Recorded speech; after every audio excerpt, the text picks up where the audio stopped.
अकोला मूर्तिजापूर तालुक्यातील गट ग्रामपंचायत हिवरा कोरडे येथे आरोग्य संपन्न गाव व उन्नत भारत अभियान अंतर्गत 2 एप्रिल 2026 रोजी स्व. आबासाहेब कोरडे सभागृह येथे मोफत तपासणी शिबिराचे आयोजन करण्यात आले।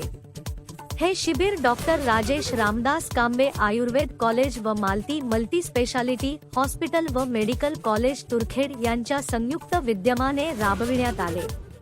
शिबिरात शस्त्रक्रिया, डोळे, दात, कानात घसा आणि हाड यांसारख्या विविध तपासण्या करण्यात आल्या। 144 रुग्णांनी शिबिराचा लाभ घेतला।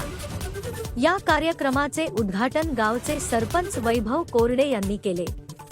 डॉक्टर आश्विन इंगळे, अनिल सोनोने, रमेश चव्हाण यांसह हॉस्पिटल टीम व विद्यार्थ्यांनी सेवा दिली। गंभीर आजारांसाठी रुग्णांना पुढील तपासणी व शस्त्रक्रियेसाठी तुरखेड येथील महाविद्यालयात मार्गदर्शन केले गेले। ऋषिकेश कोरडे यांनी शिबिर पूर्ण करून आभार मानले।